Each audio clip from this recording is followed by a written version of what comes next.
Good morning, students. Now we will see.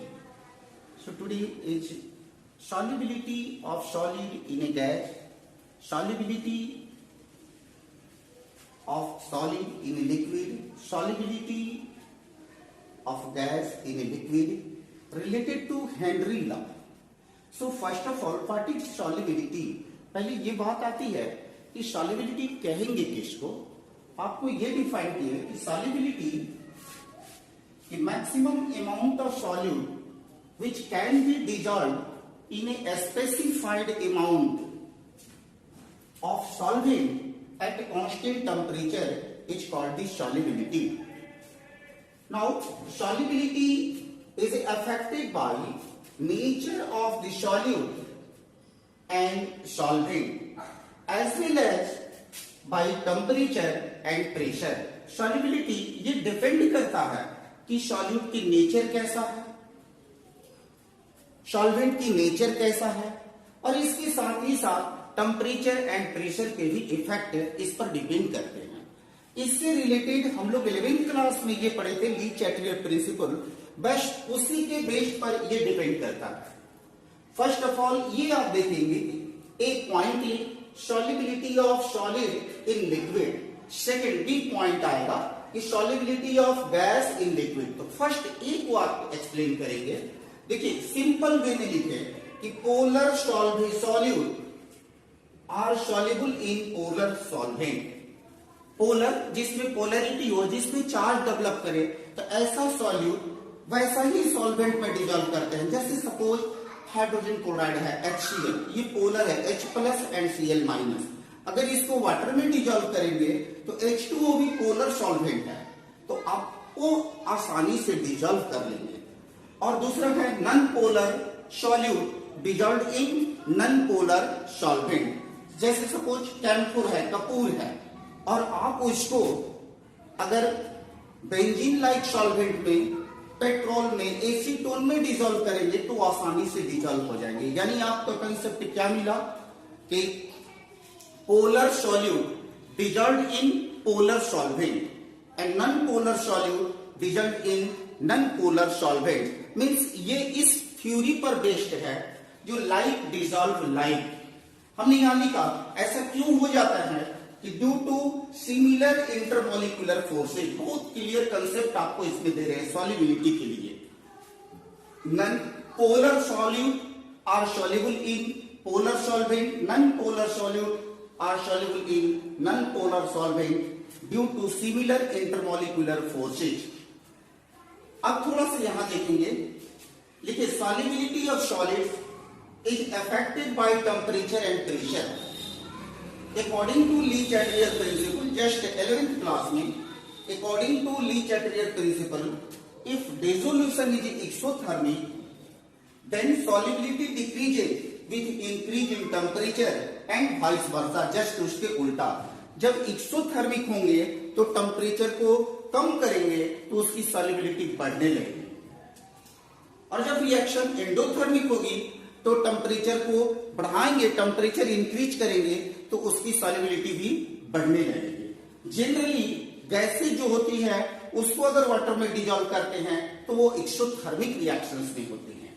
हम यहां लिखे ली Chatelier principal, if dissolution is exothermic then solubility decreases with increase in temperature and vice versa। बहुत simple language में है। फिर यहां देखिए solubility of solids is not affected by pressure significantly since solids are highly incompressible। solids are highly incompressible, जिससे solid के case में pressure का सिग्निफिकेंटली कोई इफेक्ट नहीं होते हैं। आप इसको पॉइंट बी देखिए solubility of gases in liquid. इसमें आपको ध्यान में ये रखना है कि जब गैस को लिक्विड में डिसॉल्व करते हैं तो यहाँ प्रेशर का बहुत बड़ी इंपॉर्टेंस हो जाता है। अब यहाँ देखिए प्रेशर को अगर इंक्रीज करेंगे तो गैस की सॉल्युबिलिटी जो है वो बढ़ने लग जाती है। बट ये टेम्परेचर का इफेक्ट इसके रिवर्सिबल क्यों हो जाते हैं कि most of the gases dissolved in water they release heat, evolved heat। So this reaction is called the exothermic reaction. Generally, gases are dissolved in water, dissolved in liquid.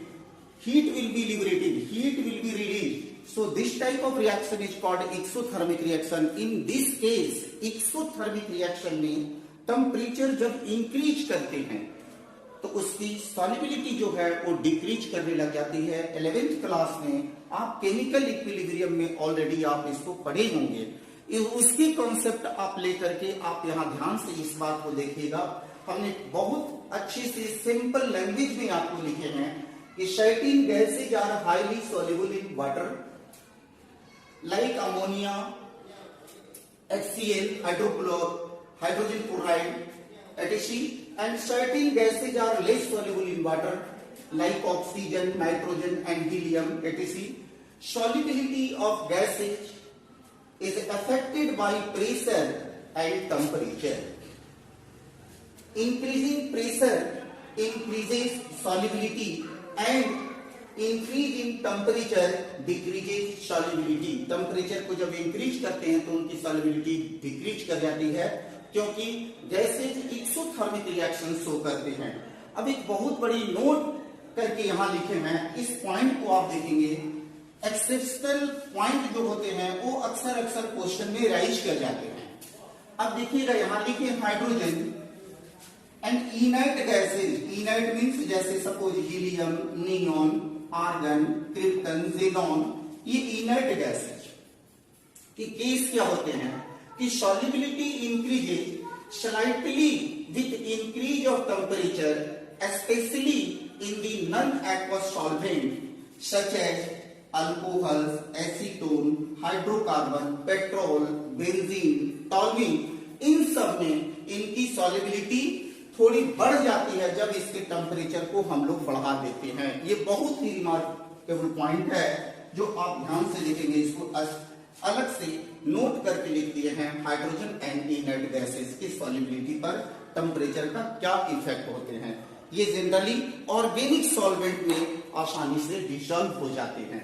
Okay, now Henry's law. So Henry law is generally solubility, mass of the solute means gas and mole fractions. So 3 point पर आप ध्यान में देखेंगे Henry's law जैसे जितने भी solution chapter पढ़े हैं हम लोग। अब लास्ट पॉइंट ये सबसे इजी में चल रहा है। इसके बाद ideal and non ideal solutions होंगे और फिर कुछ क्वेश्चन देख लेंगे। चैप्टर फिनिश है। जो आपके टफेस्ट पॉइंट थे वो सबसे फर्स्ट अटेम्प्ट में मैंने लिया और जितने आपके क्लास 12 में जो लिखना है लैंग्वेजेस वो आप कोई भी चीज की एक्स्ट्रा एडिशन आप नहीं जोड़ेंगे। हमने बिल्कुल ही आपके लिए लिख दिए हैं और कोई नोट्स के एक्स्ट्रा नीड नहीं। जनरली हेनरी लॉ यहां पॉइंट नोट करेंगे कि फर्स्ट आते हैं solubility, second mass of the solute means जैसे गैस है, और थर्ड आपके मोल फ्रैक्शन। ये 3 से ही इसमें न्यूमेरिकल बेस्ड होंगे। अब आपकी सॉल्युबिलिटी जो पढ़ेगा आपने, solubility of solid in liquid, solubility of gas in liquid, उसी से रिलेटेड आपको हेनरीज लॉ और हेनरी लॉ का स्टेटमेंट जो हम आपको वैरायटी से जैसे जैसे हैं आपको सभी चीज लिख दी और वो भी बता दे रहे हैं कि कॉमन कौन सा है। ये कह रहे हैं कि the law states that the mass of A gas dissolved per unit volume of the solvent at a constant temperature is directly proportional to the pressure of the gas in equilibrium with the solution, means m directly proportional to p। अभी क्या है ना, मास से related. अब यहां पर लिखे हैं देखिएगा, thus Henry law may also be stated as the solubility of a gas in liquid at a particular temperature is directly proportional to the pressure of the gas in equilibrium with the solution. Now if we use mole fraction of the gas in the solution as a measure of its solubility, then the partial pressure, अब देखिएगा remarkable point, ध्यान से देखिएगा, the partial pressure of the gas in the vapor phase is directly proportional to the mole fraction of the solution. Mole fraction of the gas in the solution. Mole fraction of the gas in the solution. क्योंकि mole fraction किसका लेना है? Solute का, और gas इसमें solute है और liquid जो है वो सॉल्वेंट, और दोनों मिक्सचर हो जाते हैं तो फिर कर रहे हैं सॉल्यूशन। अब आपके आते हैं P directly proportional to X। Proportional का निशान जैसे हटाते हैं आप रखते हैं P इक्वल टू एक कांस्टेंट से मल्टीप्लाई करते हैं KH इंटू X में mole fraction of solute. KH equal to Henry's law constant. Henry's law constant is not a universal constant. मैं अभी लिख दे रहा हूं, आप इस चीज को ध्यान से देखेंगे। मैंने यहां लिख दिया this is most common definition. आप सोचेंगे इसमें से सिर्फ 2 नंबर का आपका देगा, state and explain the Henry's law. It's limitations भी आपके लिख देंगे यहां। तो ये वैरायटीज से बदल करके solubility, mole fraction, mass of solute से रिलेटेड कर करके आपके हेनरीज लॉ में। आप बोलेंगे मैं लिखूंगा कौन, तो मैंने यहां पर दे दिया आपको। जैसे 12th क्लास में जो क्वेश्चन आपको राइज करेंगे, आप ये वाले पॉइंट का हेनरीज लॉ को एक्सप्लेन कर देंगे। This is most common definition of Henry's law. Next आप देखिए, now H constant is not a universal constant. यहां लिख दिए हैं H is not a universal constant, it depends on nature of the gas and temperature. KH increases with increase in temperature. Temperature को increase करेंगे, value of KH Henry law constant increase करेंगे, therefore solubility of gas decreases, और इसकी solubility decrease करेगी। Unit of KH, अब यहां बात आ जाती है unit of KH, Henry law constant का unit of KH is the same as that of the unit of pressure.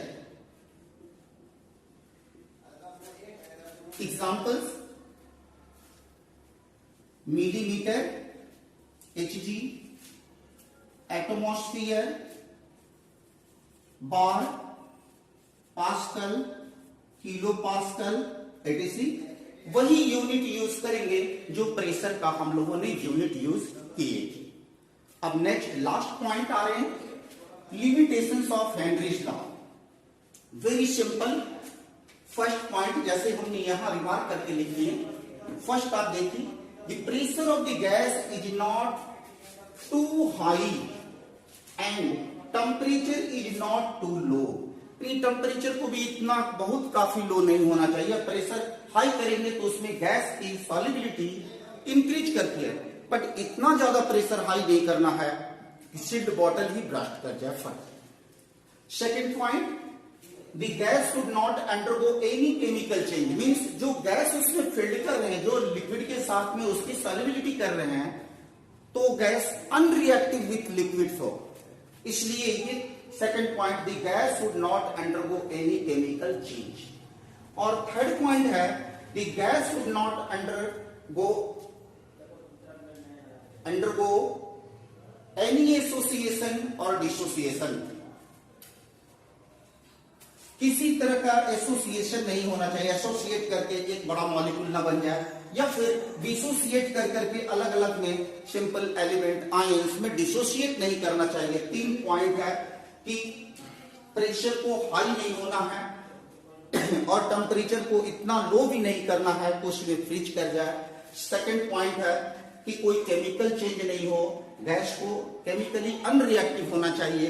और थर्ड पॉइंट है जो उसमें सॉलिड मॉलिक्यूल्स है वो ना तो एसोसिएट करे और ना डिसोसिएट करे, इसकी ये limitations. And now applications of Henry law.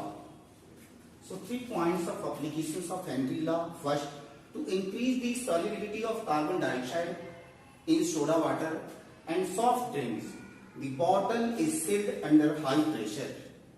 High pressure पर बॉटल को सील्ड किया जाता है जिसमें उसमें गैसेज जो होती हैं वो soluble हो सके लिक्विड में। And second applications, at high altitudes low blood oxygen causes एक डिजीज हो जाते हैं जिसको बोलते हैं anoxia. Due to decrease in pressure at high altitude, so oxygen gas is low supply in the blood, so causes arise the anoxia. Anoxia is the disease जिसमें oxygen की मात्रा कम होने से पर्सन्स थिंकिंग एबिलिटी को reduce कर जाते हैं, सोचने की क्षमता जो है वो घट जाती है, कम हो जाती है। Reducing the thinking ability the cause anoxia due to low blood oxygen in the cells. At high altitude reduces the pressure, so blood oxygen is low, causes anorexia disease. Second applications. Now third, to avoid toxic effects of high concentration of nitrogen in blood, the tanks used by scuba divers. Scuba is the breathing kits. Breathing kits equipment used the following gaseous mixture, compressed gaseous mixture in the breathing kits which is called the scuba divers। जैसे गोताखोर समुद्र के नीचे में जाते हैं तो scuba kits को पहन करके जिसमें आपके इन गैसों के मिक्सचर होते हैं, हीलियम 11.7%, नाइट्रोजन 56.2% एंड ऑक्सीजन 32.1%, जिसको बोलते हैं scuba kits, breathing kits, scuba divers में यूज करते हैं। लिख रहे हैं to avoid the toxic effects of high concentration of nitrogen in blood, the tanks used by scuba diver. Now question on the basis of Henry law. Henry law constant for carbon dioxide in water is 6.7 into 10 to the power 8 Pascal at 298 Kelvin. Calculate the quantity of carbon dioxide in 1 liter of soda water when packed under 2.5 atmospheric pressure carbon dioxide at 298 Kelvin. अब ये question में आप देखिए कि Henry law constant equal to 1.67 into 10 to the power 8 pascal and ये normal जो atmospheric pressure है, pressure P equal to 2.5 atmosphere है। आप इसको भी पास्कल बना लें या फिर इसको एटमॉस्फेयर में कन्वर्ट कर लें। इससे आप मल्टीप्लाई कर दें 5 से 10 टू द पावर 5 तो ये पास्कल में कन्वर्ट कर दें 2.5 into 10 to the power 5 pascal. और इसमें कैलकुलेट करना है क्वांटिटी ऑफ कार्बन डाइऑक्साइड यानी mole of carbon dioxide in litre, in 1 litre में, यानी यहां को कैलकुलेट करना है मोल quantity.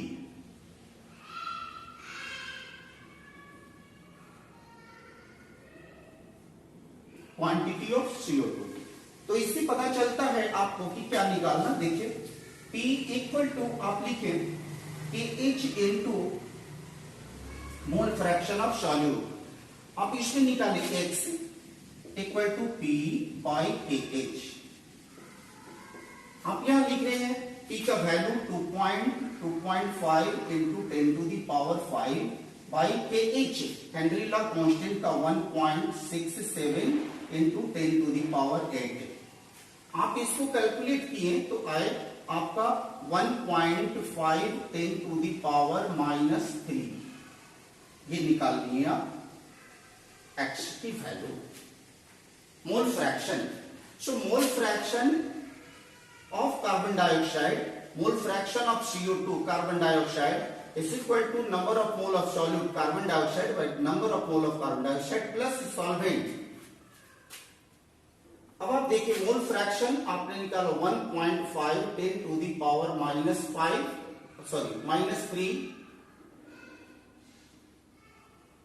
-3 equal to n by capital N, since small n is very less than the capital N, and number of mole of solvent weight by formula weight आप इसका wait कितना लिखिए 1 kg 1000 formula weight 18 equal to 55.55 और ये आपको निकल गया 1.5 10 to the power -3 equal to n by 55.55। अब आप यहां से तो n equal to 1.5 10 to the power -3 into 55.55 इतना मोल पर litre.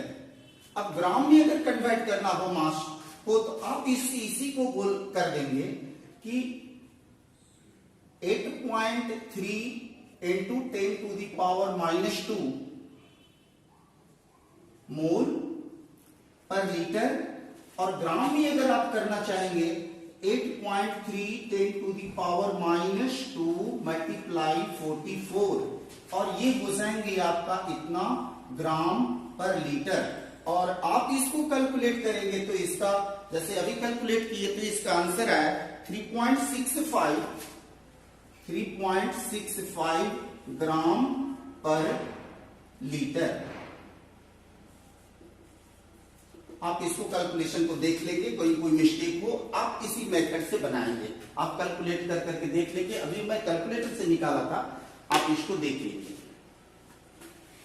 Now next question, NCERT question है, H2S a toxic gas with rotting egg-like smell, सड़े हुए अंडे की तरह rotting egg-like smell is used for qualitative analysis.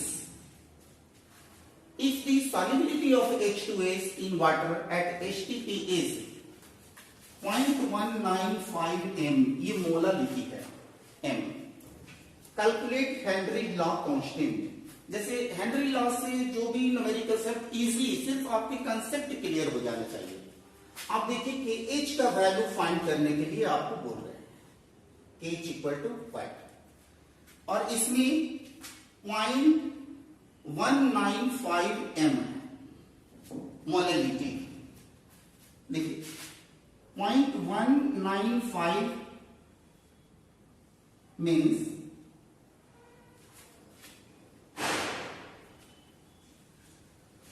0.195 mole of H2S in 1 kg solvent, इसमें solvent का यानी W, कैपिटल W वाटर का, सॉल्वेंट क्या है वाटर, 1000 ग्राम, ये वेट हो गया। यानी number of mole of solvent calculate करें तो N equal to weight by formula weight आपकी निकल 1000, फॉर्मूला वेट 18, इसके नंबर ऑफ मोल 55.55, सॉल्वेंट और सॉल्यूट के नंबर ऑफ मोल यहां निकल गए। Number of moles of solute means small n 0.195। तो आपके फॉर्मूला आप क्या बन रहे हैं, देखिए कि P equal to KH into X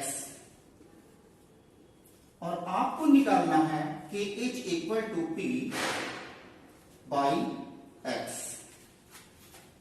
P by X।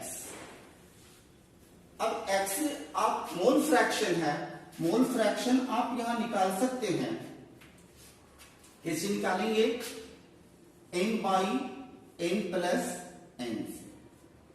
Small n का वैल्यू है आपका गिवन 0.195 और फिर यहां 0.195 प्लस 55.55, इससे आपका मोल फ्रैक्शन ऑफ सॉल्यूट निकल गया। अब प्रेशर के लिए अब यहां देखिए एक बहुत बड़ा क्वेश्चन में लिखा हुआ है, if the solubility of H2S in water at HTP, तो इसकी प्रेशर एट HTP पर प्रेशर आप लिखेंगे 0.987 बार। अगर ये नहीं लिखे तो 1 एटमॉस्फेरिक प्रेशर। अगर एटमॉस्फेयर में आप लिखे तो मोल फ्रैक्शन का यूनिट आप देंगे, फिर वो एटमॉस्फेयर में, अगर बार में लिखे तो आप यूनिट देंगे बार। नाउ आप इसको सॉल्व किए, x इक्वल टू, आप देखिए यहां निकल गया आपका x इक्वल टू 0.00349। ये कैलकुलेट किए हैं बाई कैलकुलेटर से। आप कैलकुलेटर का यूज नहीं कीजिएगा, प्रैक्टिस करेंगे हैंड से। इसकी कैलकुलेशन आपको निकाले 0.00349। अब फॉर्मूला यूज कर रहे हैं कि KH इक्वल टू, देखिए KH equal to P by X,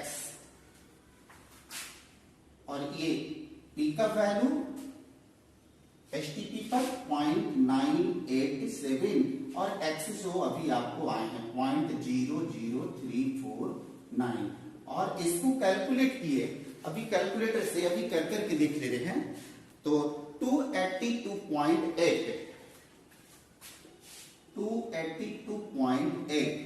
बार। आप इसको देख लेंगे कैलकुलेटर से, मैंने चेक किया, देखा, अगर आपको सचमुच में एग्जैक्ट उतना आ रहा है तो फिर ठीक है, आप इसको चेक कर लेंगे। मेथड आपका यही है। आप ध्यान से देखेंगे HTP पर हमने ये रखा बार में 0.987, जो 1 एटमॉस्फेरिक प्रेशर के बराबर होते हैं, और ये 760 मिलीमीटर ऑफ मरकरी है। ये आपके एनसीईआरटी के क्वेश्चन है। अब आप पढ़ेंगे आइडियल नॉन आइडियल सॉल्यूशन, और इसी से रिलेटेड इसके Rawls law of volatile liquids. Now your Rawls law, इसके पहले भी आप रॉल्स लॉ पढ़े, लेकिन वो नॉन वोलेटाइल लिक्विड्स के थे। अब आप देखेंगे कि Rawls law for solution of volatile liquids. Volatile liquids means जैसे उड़नशील है। अब यहां पर आपको बहुत इजी वे में समझा रहे हैं। देखिए, if two components, suppose A and B two components है, A and B two liquids are volatile, in which PA, देखिए स्मॉल p लिखे हैं, PA is the partial vapour pressure, देखिए यहां लिखे VP, partial vapour pressure of component A, and PA naught mention किए हैं, तो आपको यहां पर लिख दिए हैं कि partial vapour pressure of pure state, और इस XA तो mole fraction of the component A, same as B component का कि PB है, small p partial vapour pressure of B, और यहां पर लिखे vapour pressure of pure state PB naught, और XB mole fraction of B component. अब इसको एक्सप्लेन किए हैं इस तरह से, आप देखेंगे कि Raoult's law for a solution of volatile liquids, the partial vapor pressure of any component, partial vapor pressure of any component, suppose A का है, is equal to the, at constant temperature is equal to the vapor pressure of pure component multiplied by, देखिए PA naught into multiplied by mole fraction of that component in the solution, जैसे mole fraction of component A, XA. Similarly, PB partial vapor pressure is equal to PB naught into XB. अब ऐसे लिखें। In the other form, हम यहां लिख रहे हैं, in the other form, the partial vapor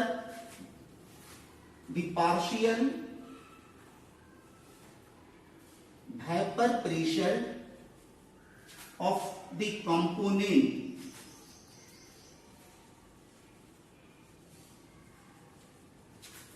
is directly proportional to the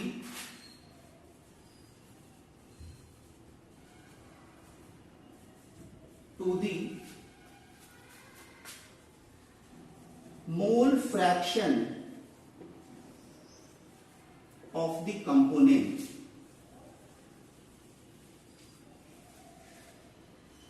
That is PA directly proportional to XA, component A. ये proportional का निशान जैसे हटा रहे हैं, आप लिख रहे हैं PA equal to constant PA naught into XA. PA naught equal to proportionality constant. इसलिए इसको अदर फॉर्म में एक्सप्लेन कर दिए हैं कि जब आपको Henry law and Rawls law में डिफरेंसेस, सिमिलरिटी एंड डिफरेंसेस का प्रॉपर्टीज पूछेगा तो आप क्वेश्चन एराइज वहां पर हो जाएंगे कि कहां आप प्रोपोर्शनलिटी बताए थे. तो इसको इस फॉर्म में भी आपको एक्सप्लेन करते हैं हम लोग कि लिखते हैं कि vapour pressure at constant temperature the partial vapour pressure of component is directly proportional to the mole fraction of the component in solution. ये जो अब यहां लिखें from Dalton's law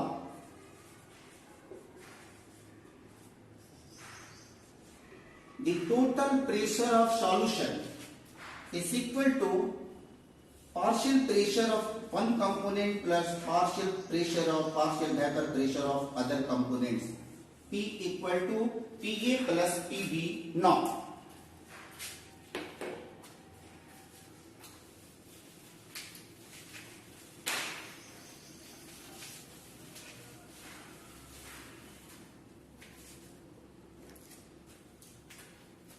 So P equal to PA naught into XA plus PB naught into XB. But we know that XA plus XB is equal to 1 और XA equal to 1 minus XB. अब ये XB का XA का value जो है आप point यहां put कर लेंगे.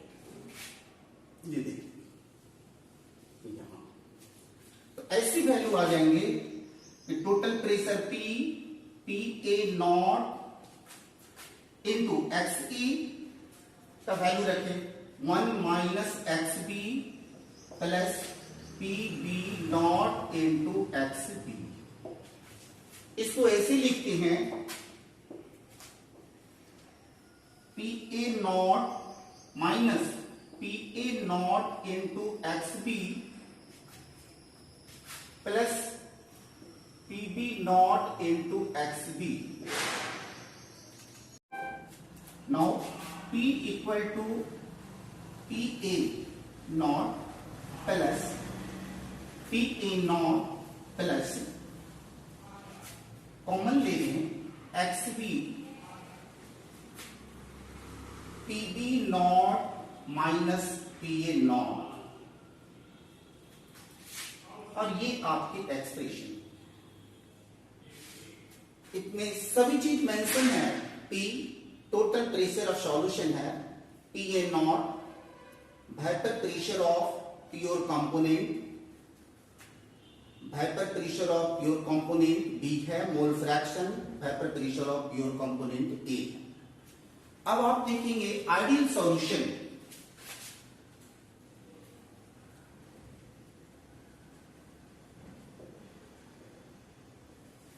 कह रहे हैं कि ए solution which obeys Rawls law, A solution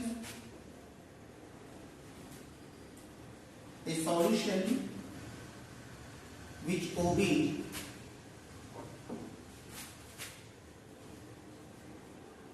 Rawls' law exactly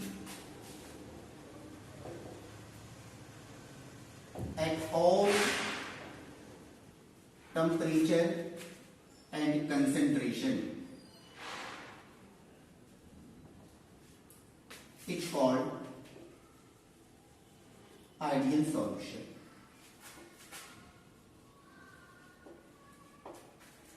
लेकिन ये दोनों कंपोनेंट के लिए for ideal solution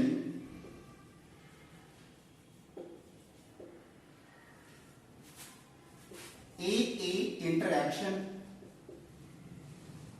component A interaction equal to Bibi interaction equal to A B interaction.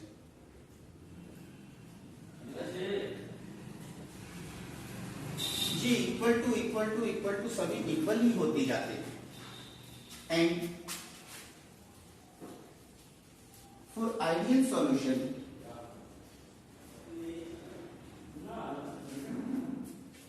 the partial vapor pressure of component is equal to PA naught into XA and PB equal to PB naught into XB, and delta H mixing equal to 0 and delta V mixing equal to 0। देखिए इसमें ideal solution में enthalpy change exothermic endothermic नहीं होते हैं, इसलिए इसमें heat changing जो होगा वो 0। वॉल्यूम में इसमें कोई चेंजिंग नहीं होते हैं। कैसे? Ideal solution and ideal solutions. अभी भी आपने देखा एन आइडियल सॉल्यूशन। तो ideal solution possessing the following characteristics। ये क्या कैरेक्टरिस्टिक्स होते हैं कि इसमें सॉल्यूट या सॉल्वेंट की क्वांटिटी ऐड कर देते हैं तो इससे हीट का चेंजिंग नहीं होता, इसमें वॉल्यूम में चेंजिंग नहीं होती, जैसे ये एंडोथर्मिक या एक्सोथर्मिक रिएक्शन शो नहीं करते। अब यहां जैसे लिखे हैं now delta H mixture equal to 0 and no change in their volume, delta V mixture equal to 0। Examples दिए, suppose benzene and toluene, n hexane and n heptane दोनों ही non polar, ethyl bromide and ethyl chloride, chlorobenzene and bromobenzene, n butyl chloride and n butyl bromide. यहां लिखे हैं जैसे component A interaction equal to Bibi interaction equal to A B interaction, यानी interaction जो forces होते हैं वो हमेशा हर एक कंपोनेंट के बीच में इक्वल होंगे। ऐसे सॉल्यूशन को हम बोलते हैं ideal solutions. Now there should be no chemical reaction. अब ये जैसे suppose benzene and toluene mix किए, इंटरमिक्सिंग, कोई केमिकल रिएक्शन नहीं होंगे तो फिर ये पता नहीं चलता है कि ये एक्सोथर्मिक रिएक्शन एंडोथर्मिक रिएक्शन, तो कोई रिएक्शन ही नहीं हुआ तो उसके वॉल्यूम में भी चेंजिंग नहीं हो और उसके एंथैल्पी में भी चेंज, कोई हीट चेंजिंग नहीं होगा। अब ये आइडियल सॉल्यूशन का ये ग्राफ दिए हैं जो इंडिकेट कर रहे हैं वेपर प्रेशर को।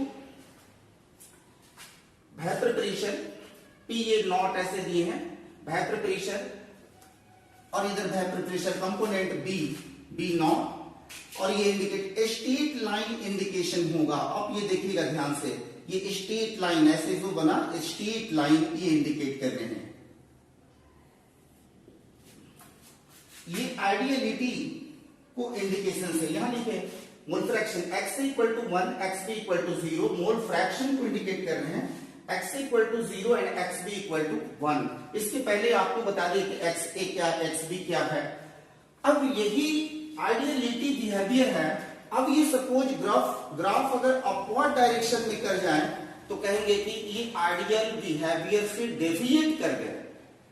तो ये डेविएशन हमने यहां पर क्लियर वे में लिख दिए हैं कि solution which do not obeys Rawls law at all temperature and concentration. तो ऐसे सॉल्यूशंस जो इस नियम को ओबेज नहीं करेंगे, पालन नहीं करते हैं, तो आइडियल सॉल्यूशंस नहीं होंगे बल्कि नॉन आइडियल सॉल्यूशंस कहेंगे। और ये आइदर अपवर्ड डायरेक्शंस में मूव करे, यानी मैक्सिमम वेपर प्रेशर हो या मिनिमम वेपर प्रेशर हो, तो ये आइडियल बिहेवियर से दो बिहेवियर शो करेंगे। यहां लिखें ऐसे सॉल्यूशन नॉन आइडियल, तो non ideal solutions show either positive deviations और नेगेटिव डेविएशंस। ये दो तरह के डेविएशंस दिखाएंगे। कैसे? किससे? From Raoult's law. तो इसके पॉइंट आप नोट करेंगे कि इसमें नॉन आइडियल में क्या, ए इंटरैक्शन और ए बी इंटरैक्शन जो कंपोनेंट है is not equal to A B interaction. A और बी के बीच में इंटरैक्शन की ये इक्वल नहीं होंगे। इसमें देखिए सबका इक्वलिटी है और यहां नॉट इक्वल टू। इसमें जो हीट चेंजिंग, इसमें जो रॉल्ड्स लॉ के रूल है वो ओबेज नहीं करेगा। ऐसे नॉट इक्वल टू ऐसे काट दिए ये, फिर दूसरे कंपोनेंट को ऐसे देखिए ये काट दिए। यहां हीट चेंज जो होगा वो इसमें equal to not equal to zero, either endothermic होंगे या फिर एक्सोथर्मिक होगा।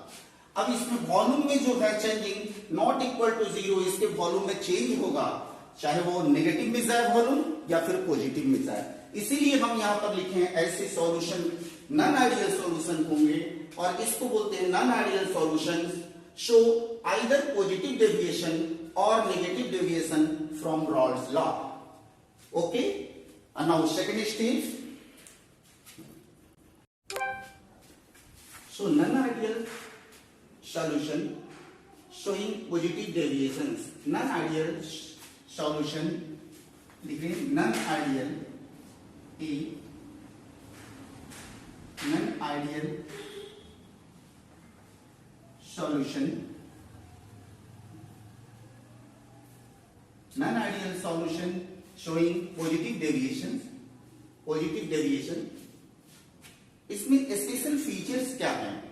फर्स्ट आप देखिएगा, बहुत सिंपल वे में आप इसको एक्सप्लेन कर रहे हैं। देखिए दो component A B interaction are less than A interaction and B B interaction. आप इसमें ध्यान में रखेंगे ए बी इंटरैक्शन, दो कंपोनेंट है A and B, A B interaction are less than A interaction and B B interaction.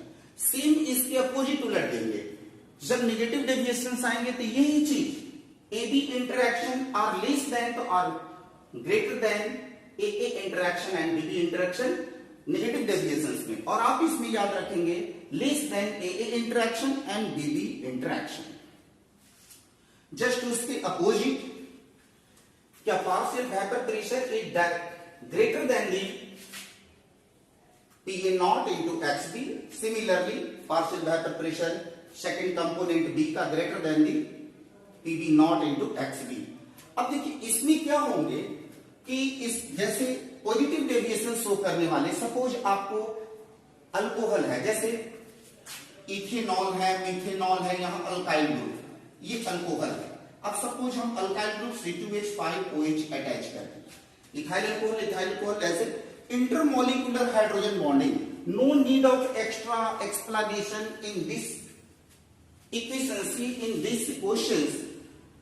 Hydrogen bonding का एक्सप्लेनेशन 11th क्लास में बहुत ही अच्छे से दिया गया है। So more electronegative element attached with polar covalent bond, attached with one hydrogen atom with polar covalent bond, so attaching weak electrostatic force of attraction which is called the hydrogen bonding। when more electronegative elements, suppose oxygen, nitrogen and fluorine, तो यहाँ oxygen है, one hydrogen atom attached with polar covalent bond and another hydrogen atom is attached with weak electrostatic force of attraction, that is called the hydrogen bonding। और hydrogen bonding इसमें alcohol में है और इसके साथ में दूसरे कंपोनेंट इंटरैक्ट किए, सपोज आपको एसीटोन या फिर साइक्लोहेक्सेन। अब ये जैसे एसीटोन इसमें आपको वा करके गिरा, इसके बॉन्ड को ब्रेक किया, तोड़ा, बॉन्ड जैसे ही ब्रेक किए तो अब ब्रेक करने में एनर्जी एब्सॉर्ब करेगा, बॉन्ड एनर्जी को एब्सॉर्ब करेगा। जैसे ही बॉन्ड एनर्जी को एब्सॉर्ब करेगा तो ये पॉजिटिव डेविएशंस का रिएक्शन क्या होगा? Endothermic reaction. इस केस में इंथैल्पी चेंज मिक्सचर का ग्रेटर देन 0 हो जाएंगे, और जैसे ये बॉन्ड डिसोसिएट करेंगे तो अल्कोहल अल्कोहल के बीच में रिड्यूस कर जाएंगे इंटरमॉलिक्यूलर फोर्स ऑफ अट्रैक्शन, जिससे इसके वॉल्यूम जो है वो इंक्रीज कर जाएगा। So delta V mixture is greater than 0। Now there graph, just ये आइडियलिटी है स्ट्रेट लाइन का, और ठीक इसके मूव करेंगे, वेपर प्रेशर इसमें इंक्रीज कर जाते हैं, इसलिए ये अपवर्ड डायरेक्शन में इसके ग्राफ होने लगेंगे, और इस तरह से आप इसके ग्राफ का अपवर्ड डायरेक्शन से ये आइडियलिटी के इंडिकेट कर रहे हैं, और जस्ट इसके अपवर्ड डायरेक्शन में मूव करेंगे तो ये नॉन आइडियल सॉल्यूशंस का पॉजिटिव डेविएशंस होगा, जिसमें हमने बहुत ही अच्छे एक्सप्लेन करके आपको लिख दिए हैं कि component A and B escape easily showing higher vapor pressure than the expected value. Now that is boiling point of theoretical value is greater than the boiling point of experimental value. So अब आप देखेंगे कि यहां maximum कैसे, जैसे upward direction में गए तो ये क्या आपको लिख करके हम यहां दिखाना चाहते हैं, ये मैक्सिमम है, मैक्सिमम वेपर प्रेशर। और ठीक निगेटिव में कि ये डाउनवर्ड से जाएंगे तो उसके वेपर प्रेशर रिड्यूस कर जाएंगे, तो ठीक इसके उल्टा उल्टा उल्टा होने लगेंगे। अब आप इसी से आप अगर एक ग्राफ को आप बहुत आसानी से समझ गए तो दूसरा को भी बहुत इजीली आप समझ लेंगे। एंडोथर्मिक रिएक्शन तो निगेटिव वाले में आ जाएंगे, एक्सोथर्मिक और ये लेस देन हो जाएंगे, अभी लेस देन हो जाएंगे, ये सब लेस देन हो जाएंगे, और ये डाउनवर्ड में जाएंगे, यानी इसका वेपर प्रेशर जो है मैक्सिमम के बजाय मिनिमम हो जाएंगे।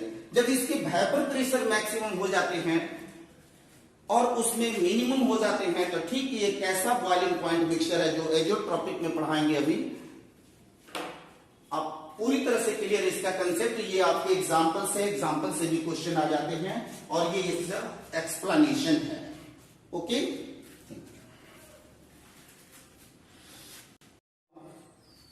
सो non ideal solution having negative deviation, non ideal solution, इसके पहले अभी पढ़ा है आपको कि non ideal solution showing positive deviations.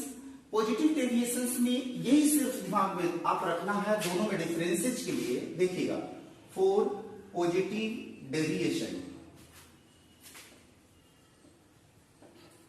अभी अभी आपको बताया, तो आप याद रखेंगे कि A B इंटरएक्शन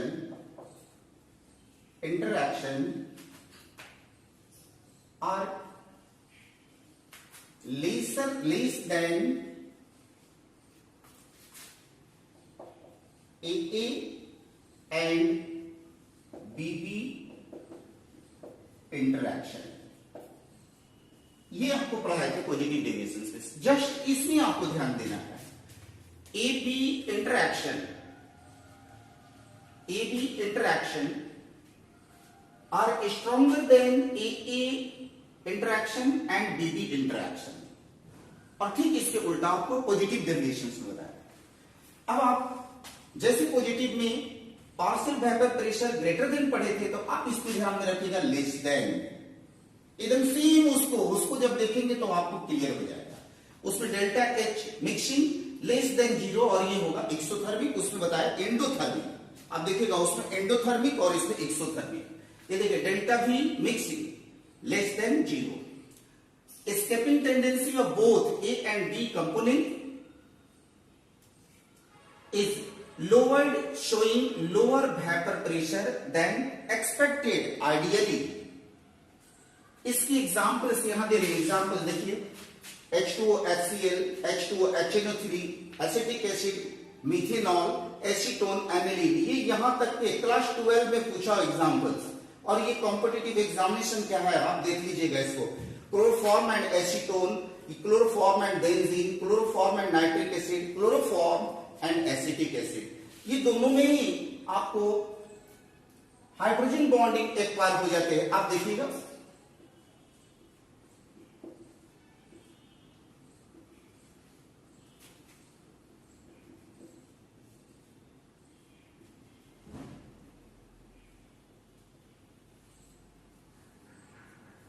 ये आपको क्लोरोफॉर्म है,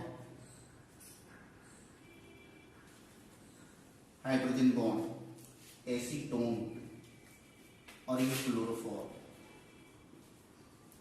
कैसे मिक्स करके नेगेटिव डेविएशन शो करेंगे और बहुत अच्छे से आप इसको समझ लेंगे। इसके ग्राफ आप देखिए। Now so non ideal solution showing negative deviation, same as के और ग्राफ में हम आपको इंडिकेट कर दी जैसे उसमें सब कुछ बताए थे।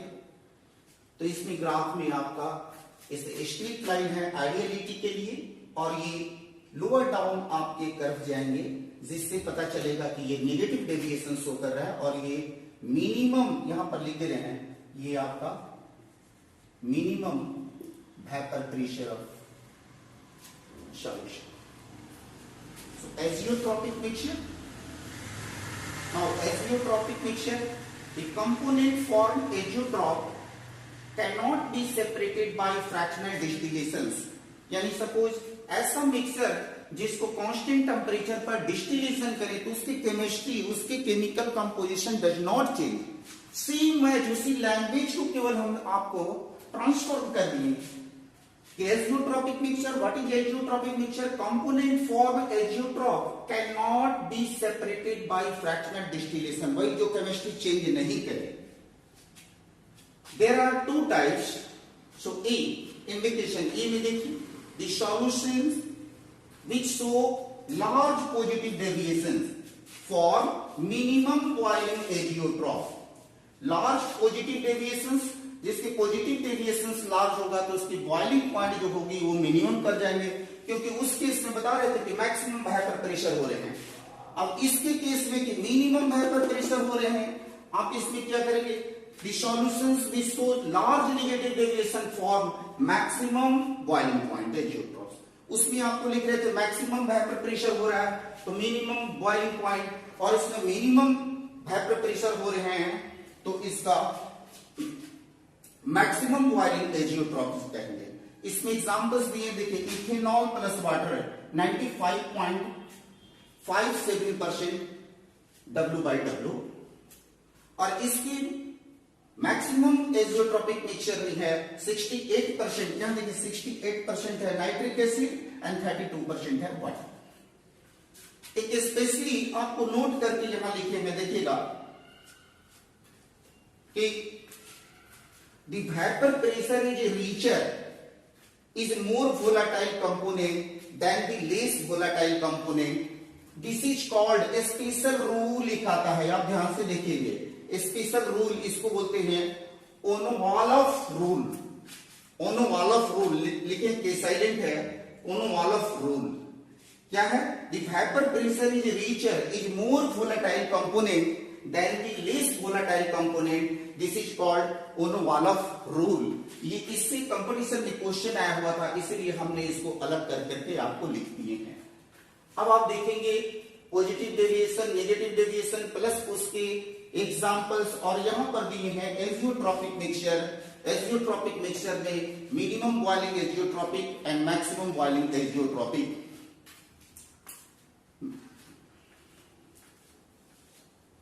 लास्ट टॉपिक, इससे क्वेश्चन आए थे इसलिए हम लोग ने इनको अच्छे से आपको यहां एक्सप्लेन करके स्टेटमेंट के थ्रू लिख दिए हैं।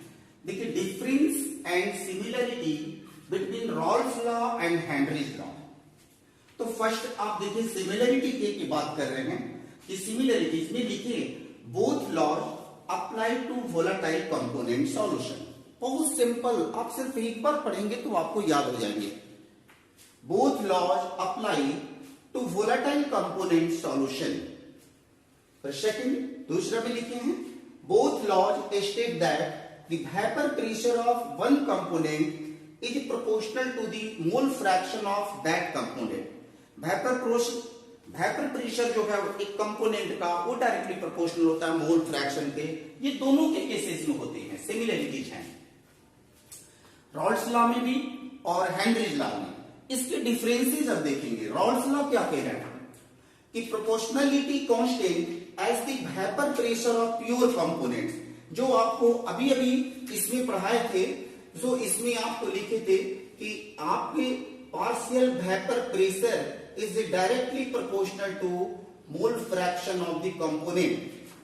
सो प्रोपोर्शनल का निशान जैसे हटा रहे थे आपको बोले P A equal to constant, तो P A naught into X A, और आपको यहां बोल रहे थे कि P A naught is the proportionality constant of the component in a solution. आपको वहां लिख दिए हैं स्टेटमेंट के फॉर्म में कि other form of Rawls law. Henry's law में प्रोपोर्शनलिटी कांस्टेंट एज सम एक्सपेरिमेंटली डिटरमाइंड वैल्यू, इसमें क्या होगा कि जो प्रोपोर्शनलिटी कांस्टेंट है सपोज के एच, वो एक्सपेरिमेंट के थ्रू में डिटरमाइन किए जाएंगे। ये देखिए डिफरेंसेस दोनों लॉज को एक जगह दे दिए स्टेटमेंट लिख करके, आप बहुत अच्छे ढंग से इसको नोट्स भी बना सकते हैं। और यहां पर दो सिमिलरिटीज रॉल्स लॉ और हेनरीज लॉ में आपको कर दिया गया है। अब इस तरह से आपके सॉल्यूशन चैप्टर जो है वो आपके एंड किए हैं। जितने भी टॉपिक एक जगह सबको रख करके आप देख लेंगे, और 5 ईयर 10 ईयर के क्वेश्चन पेपर भी आप मिला लेंगे कि कौन सा पॉइंट आपको छूट जा रहे हैं, कोई क्वेश्चन आया हुआ जो है, और हमने जितने स्टेटमेंट आपको दिए हैं वो क्लास 12 में आपके छूट गए हैं, तो आप उसको पीडीएफ में टेलीग्राम में आप कमेंट में लिख करके आप भेज देंगे। अगर कोई मिस्टेक से कोई प्रॉब्लम दिए हैं और उसका कुछ डाटा जैसे कुछ प्रॉब्लम है जो बुक्स का नहीं है वो हम खुद भी सेट किए हैं, तो ऐसे कुछ न्यूमेरिकल्स भी डाटा दिए हैं जिसमें कोई मिस्टेक अगर करता हो आपके आंसर नहीं आते हैं तो आप उसमें लिख करके भेज देंगे और आपको बना करके भेज देंगे। अब आप इसमें के क्वेश्चन करेंगे, जो 5 ईयर के क्वेश्चन पेपर आए हैं उससे आप क्वेश्चन लगाएंगे। कोई भी चीज को ऐसे ही हम आपको स्पीच दे करके केवल एक्सप्लेन करके नहीं छोड़ दिए हैं, बल्कि उसके बजाते स्टेटमेंट लिख करके सारे डिटेल में आपको दिए हैं। और इस तरह से सॉल्यूशन चैप्टर आज आपके लास्ट हो गए हैं। इसमें से जो क्वेश्चन आपको डाउट लगे आप प्लीज इसमें से क्वेश्चन कर सकते हैं। नेक्स्ट चैप्टर जो स्टार्ट होगा मे भी हो सकता है कि वो अगला चैप्टर आपका कोऑर्डिनेशन केमिस्ट्री हो, क्योंकि पहले ही कोऑर्डिनेशन केमिस्ट्री पढ़ाते, क्योंकि न्यू चैप्टर होता है 11 से उसका कुछ रिलेशन नहीं मिलते, इसलिए हम आपको वही स्टार्ट करते। अभी आप इसके क्वेश्चन को बनाएंगे और फिर देखेंगे कि कैसा हो रहा है।